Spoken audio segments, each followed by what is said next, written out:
Okay, let's do this little hummingbird. I put mine up here.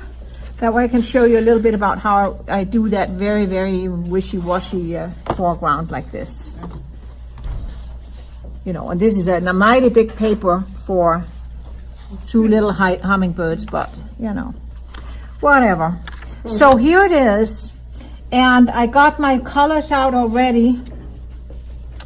I like to, so here I'm going to use some different colors. I'm going to use Peacock Blue. I'm going to use Opera Rose.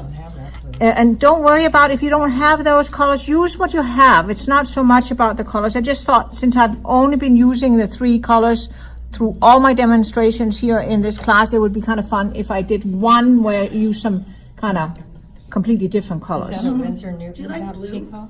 No, the Peacock Blue is from Holbein, but Peacock Blue comes in from other brands. It's just the one I happen to have.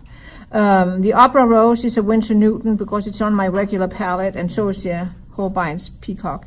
And then, of course, I have my transparent yellow because that's really my only real yellow, except for the quinacridone gold. And then I have my permanent magenta, which is a reddish purple. And again, just use what you have. Don't panic. All right, and I have my little dark mix in here, which is going to come in really handy for my eye. It's the seashell mix? That was the seashell mix. Might as well use that. So and since it's a small, tiny little bird, I'm going to use small, tiny little brushes, which is not, you know, what I usually do. I'm going to start with the eye. I always start with the eye, almost always start with the eye when I'm painting animals. The eye is the most important part. If you get the eye right, and then for birds, either the beak, or if it's other types of animals, the snout or the nose or whatever type of an animal it is, if you get those 2 things right and in a right proportion, the rest, you can just hint at it and people are going to see that animal. So I'm doing it on dry, but I am going to have a little standby brush here.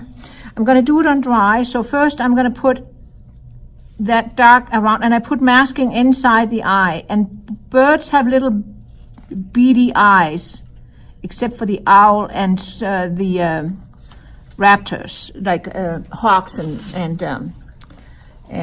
eagles and stuff. They do have an iris also. But the little birds, you can just see that dark beady eye. So I put the dark in. That was not very hard. So now I'm going to rinse out my brush, and I'm going to take a little bit of a bigger brush. And now I'm going to, I need my reference. Yeah, take this one. Now, so there's the eye already. And I have the masking inside, so that's going to be taken off.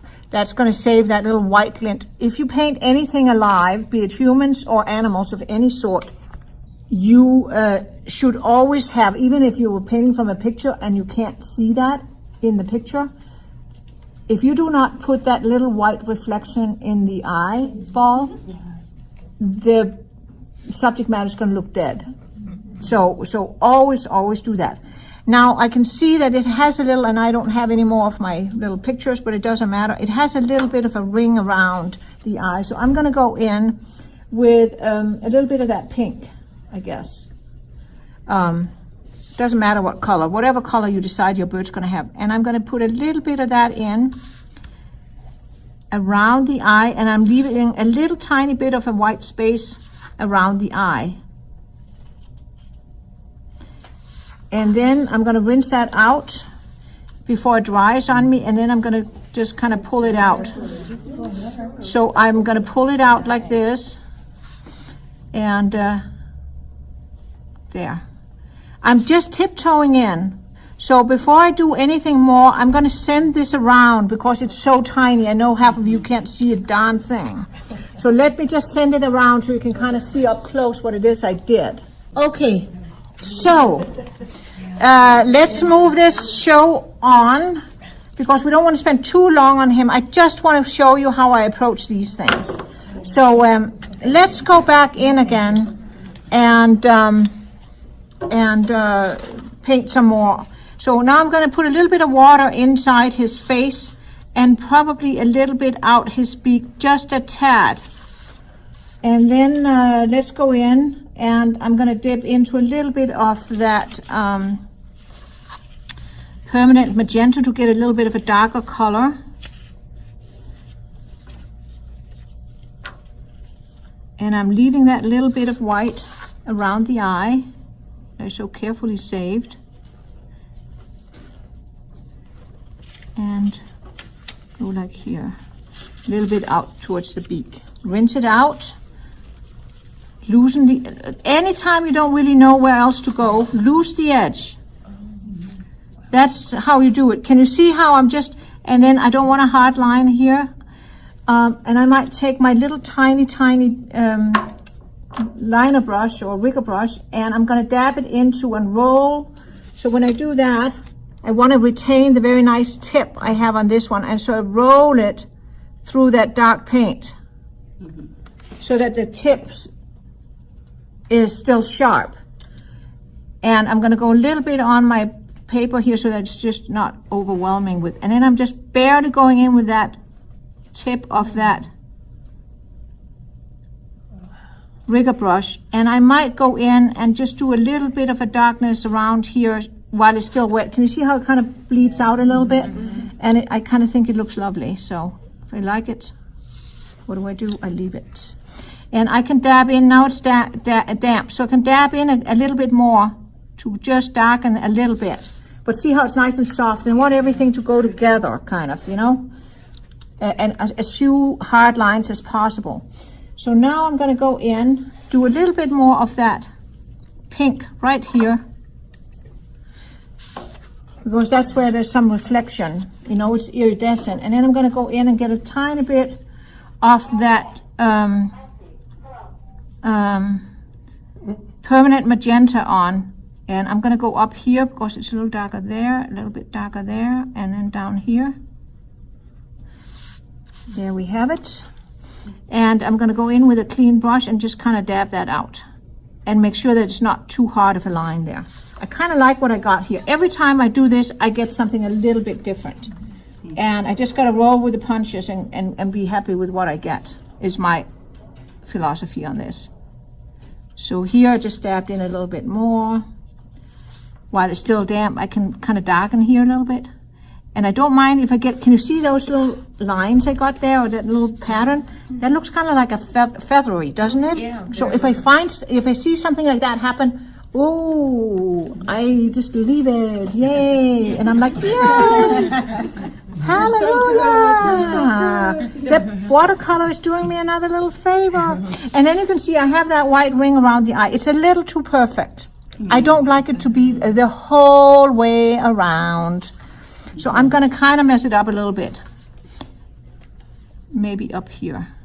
There, just take it away a little tiny bit, just so it's not so pronounced. And as you can see, there's a lot of little, fiddling with this in a sense, but I don't fiddle long. I just look at it. If something is a little too, regular or perfect, I go in and just, it's such a little area.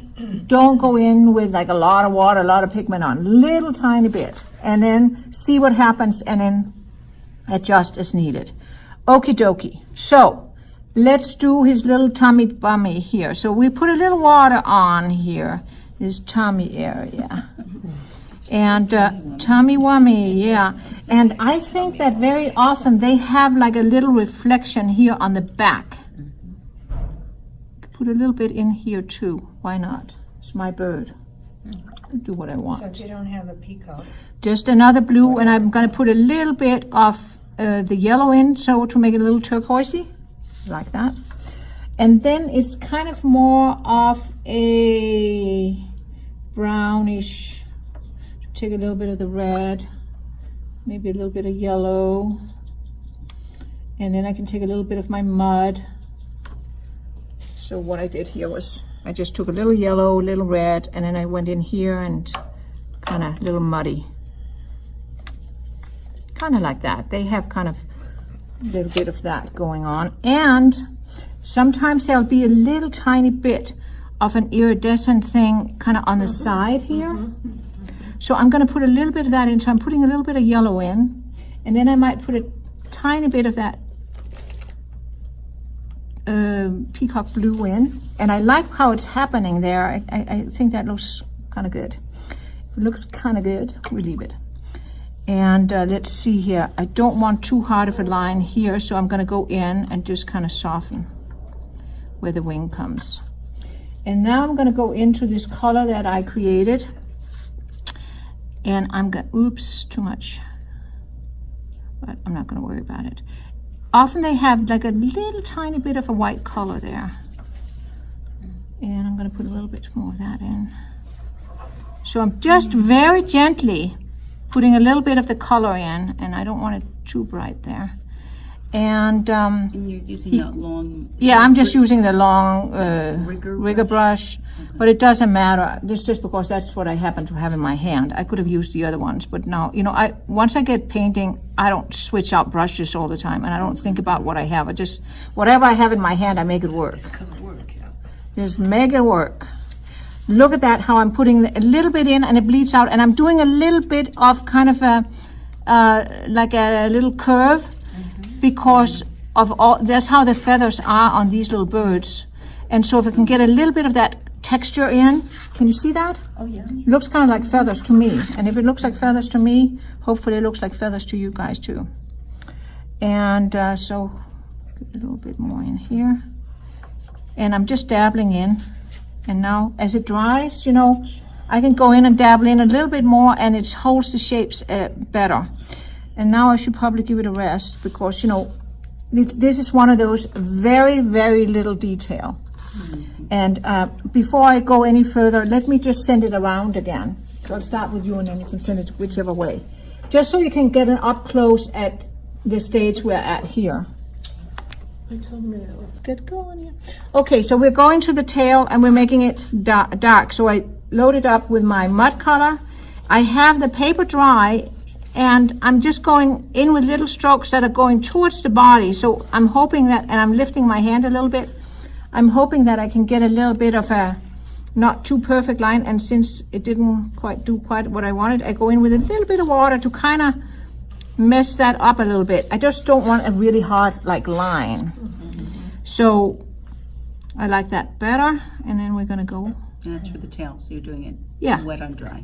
Wet on dry, because I can do it, and I don't mind if it gets some little irregular thing, because it's against its feathers. So I'm leaving actually a couple of little white spots. Can you see that? I like it. So if I like it, I leave it. So that same old color can go on this back wing, Got it. which is, we can see a little tiny bit of the back wing. Not much. And I might just go into a little bit of that peacock blue and adapt into that a little tiny bit. And now I'm going to rinse out my brush, and I'm going to kind of pull that color out like that, because I'm thinking it's getting hit by the light a little bit. I like that better than just have a dark one. And I like that I put that blue in, just to give it a little bit of a feel of that color that that bird has. There. Yeah, fluorescent. That's what I'm trying to hint at. And then let's think about it, folks. When you are observing the hummingbirds, can you see the wings? No. They are moving so fast that we cannot see the wings. And the pictures that I took this from, and I don't have any more of them. I don't know where they I are. might have one. They show the wings because, of course, they're taken with some fancy dancy camera where they have like a super high shutter speed, so you can see. I just thought it was a little too harsh there. I'm feeling her little tail is a little short. It needs to be a little tiny bit longer. Just look like that. Yeah, that's better. It's those little details make a difference, actually. So anyway, so I do not want to paint like it really, really, really precise, but I do want to give him a wing. So I'm just going to go in again with one of these colors that I have on my palette. And actually what I'm going to do is I think I'm going to wet part of his wing here underneath. Let me hold it up so you can see. I put a little bit of wet down. So here's the leading edge, you know, or I don't know what it is, his shoulder, his arm. And then there's these feathers that go this way down. So that's where I put water on. And I'm going to put a little bit of that paint on here. I didn't go in with a little here. I want it light. That's a little green. I don't mind if it's has a little bit of color.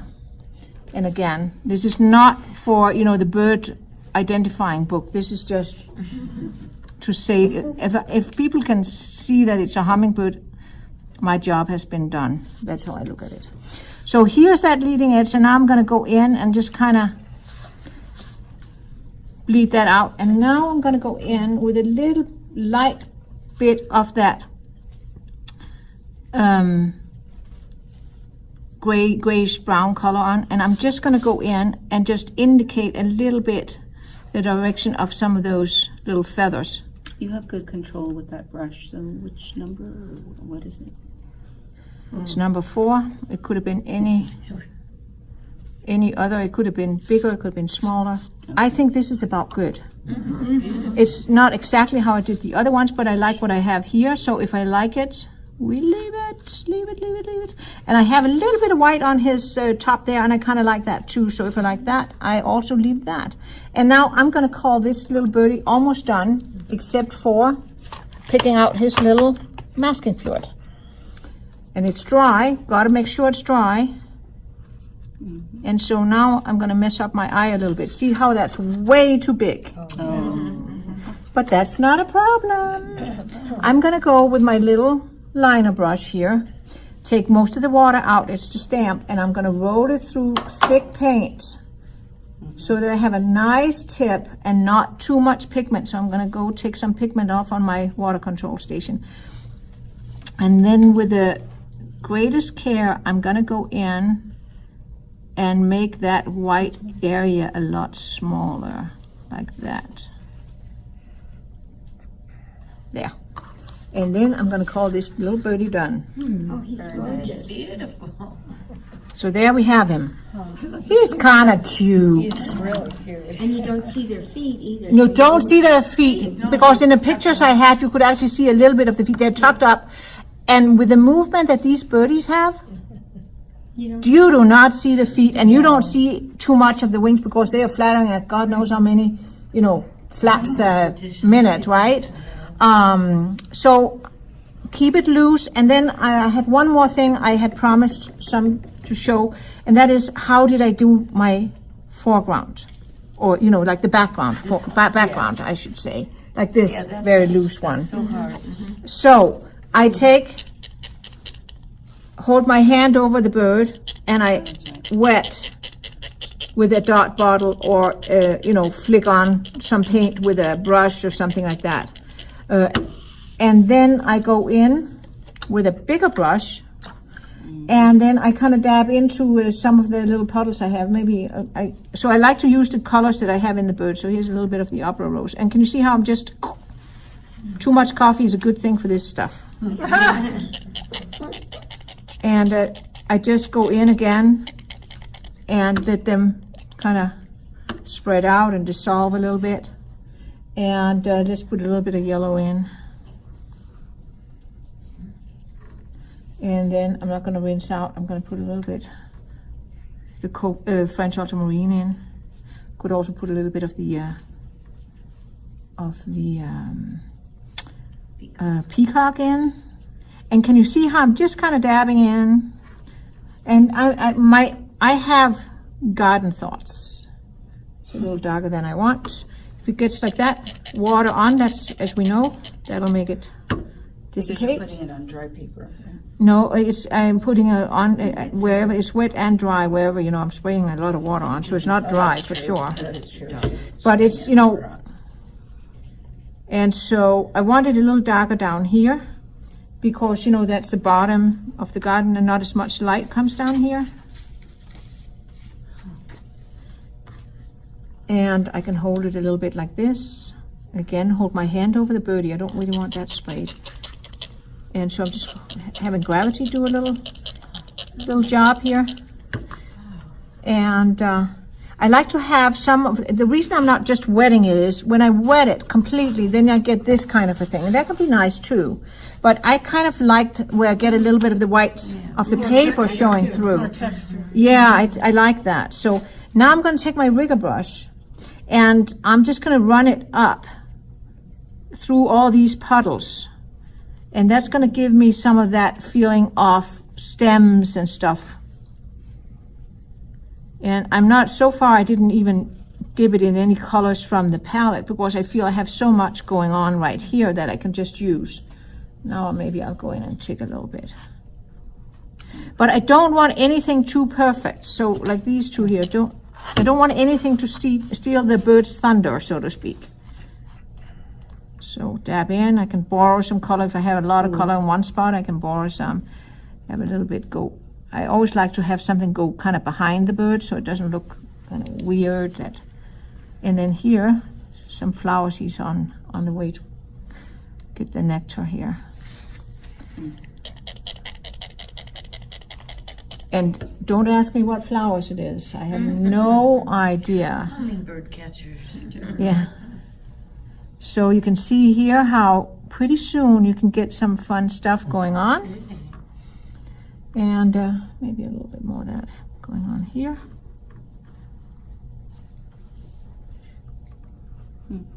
And then I can go in and just enclose him with, now I'm going to take a brush, maybe this one is too small, a little bit of a bigger brush.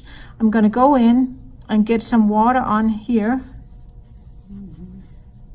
And a little bit in here maybe. And I'm going to take barely a hint of a little bit of blue. It's going to be my sky. Just so that you don't fall out of the picture here. And here, there, a little bit on both sides. It's always good. Down. And I don't want to smudge him. And not that dark. Then we just get some more water on.